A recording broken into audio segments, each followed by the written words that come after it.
Good morning, Philippines, mga kabarangay, mga kababayan, mga kapatid. Ngayon po ay araw ng Biyernes, May 9, 2025. Tatlong araw na lamang po, mga kabarangay, mga kababayan, mga kapatid, ay eleksyon na po. Ngayon, ano po ba ang kahalagahan ng eleksyon ngayong May 12, 2025? Crucial po, mga kabarangay, mga kababayan, mga kapatid. Sapagkat kapag nanalo po ang mga kandidato sa pagkasenador ng alyansa ng bagong lipunan o bagong alyansa ng bagong Pilipinas, tiyak po na pag-upo ng mga mananalong senador sa July 1, itutuloy po nila ang impeachment trial laban kay BP Sara. At by numbers, sigurado po na mai-impeach nila si BP Sara. Bakit po? Sapagkat ang kailangan lamang na boto ng mga senador for impeachment o to impeach BP Sara ay 16. So, para po mapigilan yan, kailangan manalo ang Duterte o ang mga PDP laban. Sapagkat pag nanalo po ang PDP laban, hindi nila makukuha ang 16 votes ng mga senators to impeach BP Sara. So, ibig po sabihin, mananatiling Vice Presidente si BP Sara at pagdating ng 2028 presidential election, qualified pa po siyang tumakbo bilang Pangulo. Samantala, kung ma-impeach siya, she would no longer be qualified to run as president because one of the penalties of an impeached public official is perpetual disqualification to hold public office aside from being removed as vice president. So, ibig po sabihin yan, pag nangyari, we will be deprived of a good presidential comes 2028 presidential election. Ngayon, may mga posibilidad po, mga kabarangay, mga kababayan, mga kapatid. In fact, malaking posibilidad na dayain ng COMELEC ang resulta ng eleksyon, making it appears na talagang nanalo ang mga kandidato ng bagong alyansa o ng alyansa ng bagong Pilipinas. Bakit po? Sapagkat kapag nanalo ang at least 10 na kandidato ng alyansa ng bagong Pilipinas, mapapalabas ni PBBM na hindi totoong mahal ng mga Pilipino si PRRD. Kaya, para mapatunayan yan na hindi totoong mahal ng mga Pilipino si PRRD, kailangan matalo ang mga senatorial candidates ng PDP laban. Bukod pa sa kailangan matalo ang lahat ng mga kandidato hanggat maaari na sumama sa PDP laban parties, including mga local officials candidates. Kaya most probably dadayain po ng COMELEC sapagkat hindi papayagan ni PBBM na mangyari dahil na manalo ang mga PDP laban because it will affirm the fact that PRRD is most loved by the Filipino people, which PBBM cannot afford. So, ang gagawin po nila, mga kabarangay, mga kababayan, mga kapatid, ay dadayain po with George Garcia as the chairman of Comelec. Ngayon, ang tanong, ay kung dadayain pala, bakit boboto pa tayo? We still have to vote at iboto ang PDP laban. Sapagkat una po, kung hindi tayo lumabas at bumoto, talagang talo na. Hindi tayo bumoto Hindi natin ibinoto. Talagang talo ang PDP laban. So, kailangan bumoto straight, Duterte. At sa mga local officials, iboto yung mga PDP laban, local official candidates. Dahil, kung matalo pa rin yung mga ibinoto natin, we will have a concrete basis na talagang dinaya. Why? Because we voted them. And yet, natalo.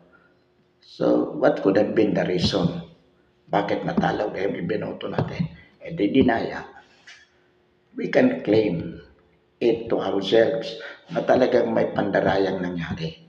Whereas, kung hindi tayo bumoto, di may basihan din kung bakit natalo ang PDP laban hindi tayo bumoto So, kahit na sa paniniwala natin na ito ay dadayain, bumoto pa rin po tayo. Mga kabarangay, mga kababayan, mga kapatid, given the situations nowadays, may pag-asa pa ba na magkaroon ng meaningful changes sa sistema ng ating pamahalaan? We so believe.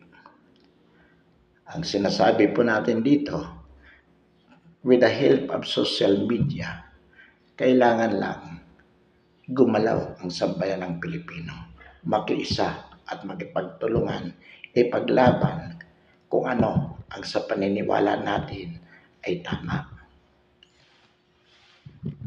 Kapag lumabas po senatorial slate ng Alyansa ng Bagong Pilipinas, 10, assuming. Pagkatapos po, inumpisahan ang impeachment trial.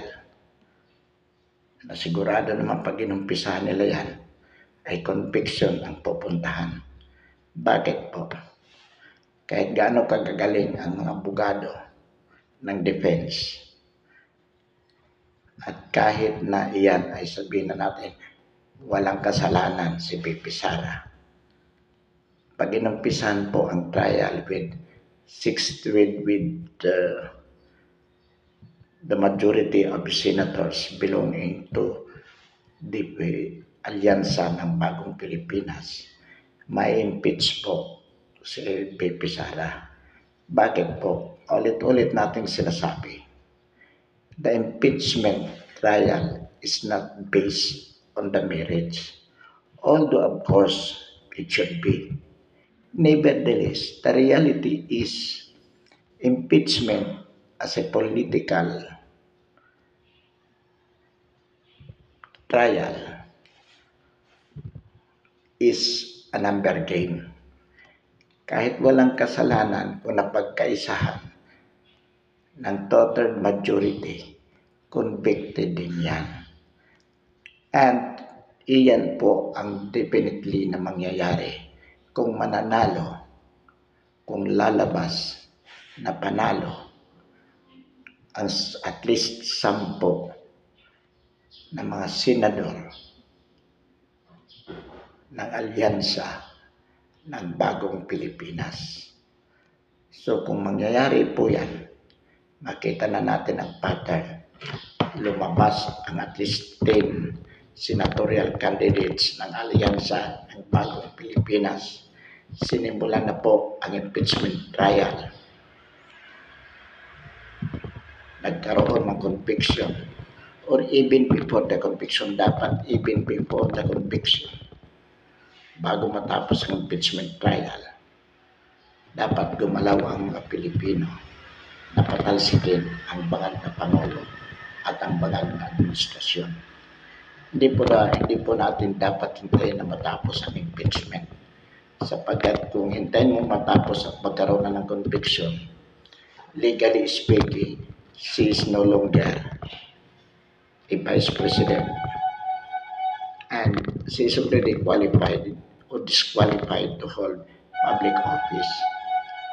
So, bago po matapos, kapag inumpisahan na, dapat maglunsad ng exatres at patalsikin agad ang bagong Pangulo o rather ang bangag na Pangulo at install si BP Sara as the successor, because at that point in time, constitutionally, siya pa rin ang vice president dahil hindi pa naman siya na-impeach. So siya ang dapat pumalit sa pinatalsik na Pangulo. Ilunsad po agad ang exatres. At pagkaupo niya, pagkapanumpa, magdeklara agad ng revolutionary government to clean up the government and initiate meaningful political reforms. Yan po ang dapat na gawin ni BP Sara. Ngayon, kumbaga, it is a matter of time.